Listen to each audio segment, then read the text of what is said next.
Okay, this has been a long time coming, but I'll give you some answers to these questions. Number one, right here. Given that the inverse of A transpose A exists, show that A has a left pseudo-inverse. That is, there exists a matrix B such that BA equals I. Now, this is one of those problems that if you look at it the right way, the solution just pops out. Now, what does it mean that the inverse of A transpose A exists? Well, that means that A transpose A inverse times A transpose A is equal to identity. All right? Now I just rearrange this, and I get A transpose A inverse A transpose. I'm not even rearranging, I'm just rearranging the brackets using associative law. Right? So what I have is my left inverse right there. A transpose A inverse times A transpose. All right. And the same proof would work for number two. You just write the, well, you have to figure out how to do it in the right way. Okay. Sorry, let me turn off my WhatsApp. Now, if you didn't see it this way, and you tried a different way, suppose you started, instead of starting with the inverse equation, suppose you started with BA equals I. Okay, so this is the correct answer. So my inverse is exactly this here. Right? It's exactly this here. Okay? So, suppose I tried to do this a different way and started with BA equals I. So, alternative approach. Whoops.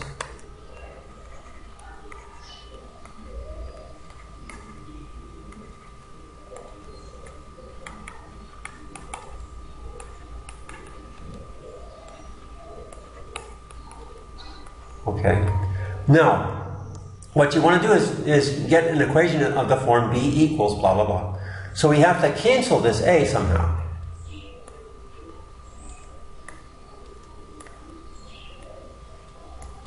Okay. Now, how can we cancel the A on the right? The only way that we can cancel the A on the right is by multiplying on the right.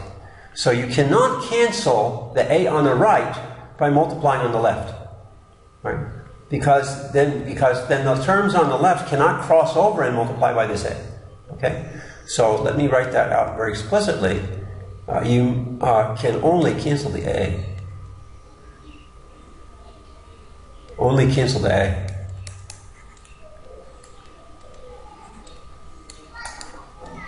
By multiplying on the right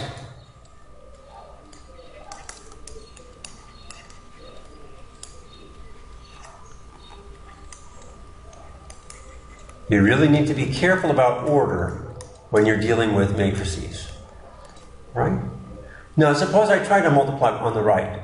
Well, let's see. I can't multiply by inverse because I don't know that A has an inverse. The natural thing would be to do something like this, be A transpose, and then times A transpose inverse.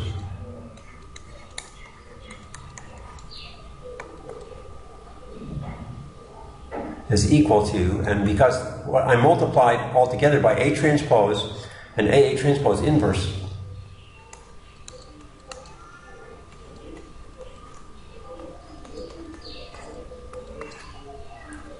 all right.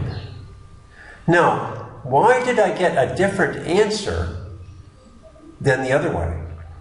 Well, the thing is that here, this assumes that A transpose has an inverse. Not that A transpose A has an inverse.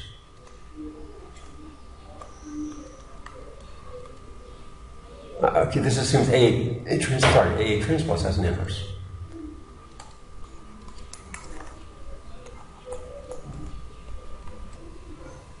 Right?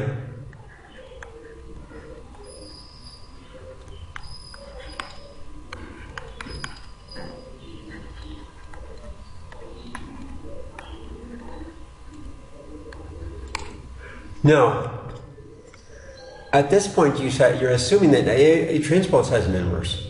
And you're also assuming that A has a left inverse.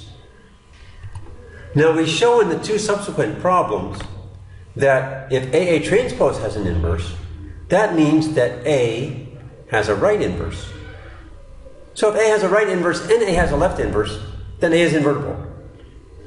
So the bottom line is that this formula does work for the left inverse, but only when A has an inverse. It only works when A has an inverse. And this is a very complicated formula for A inverse. We can work that out down here. If we suppose A inverse exists,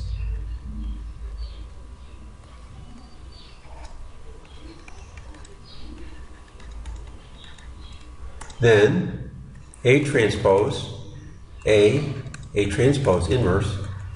Well, you need to know your inverse and transpose rules. That's equal to A transpose inverse, and A inverse. And of course, I should say if A has an inverse, then A transpose has an inverse, because inverse and transpose are basically commutative operations. But then here I have the identity. So you're just giving here a very complicated formula for A inverse. Right? So let me summarize.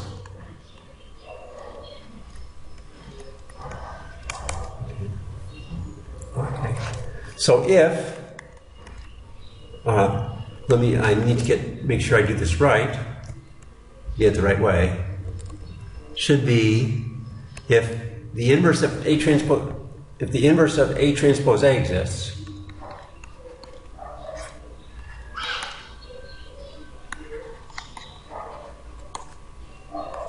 then A transpose A inverse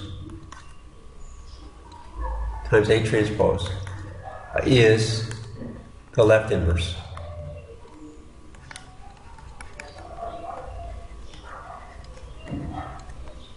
Of A. Okay. And right now, also the second point is if A has a left inverse,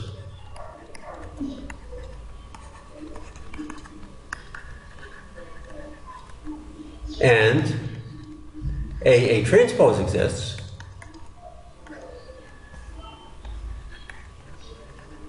then A is invertible.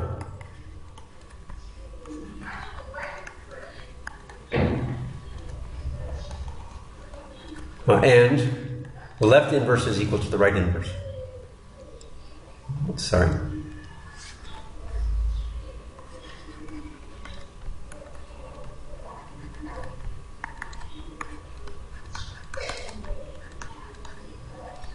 Okay. All right, so in the spirit of these considerations, let me just quickly do the last two. I should be able to do a snipping tool. Let's see if this works. Are we? Okay, got this one here. Number 2. Okay. Well, this is really just the same way. You show that A has a right pseudo-inverse. So what that would mean is I would take A transpose times A transpose inverse equals I. So that means that A transpose inverse is the right pseudo-inverse.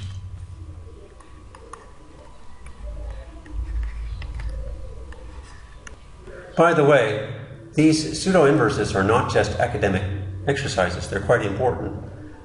They're quite a bit more general also than inverse. A non-square matrix can have a pseudo-inverse.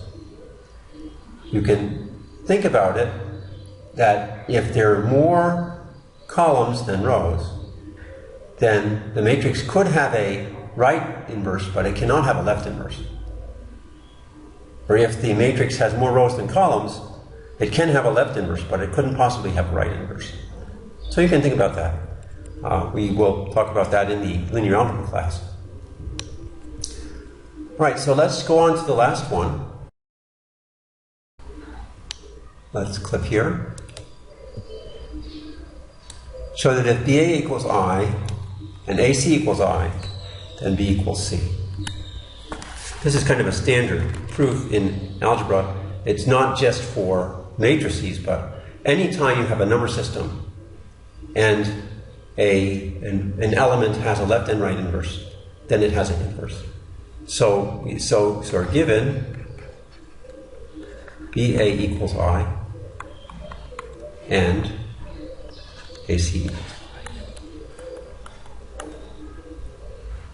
So what you can do is you can multiply both sides of this by C, so you get BAC equals C, right? But AC equals I. Okay, so one line proof. All right? So these things, when you get familiar with them, they're really very easy. The important thing is getting the concepts very solid. All right, thanks for watching.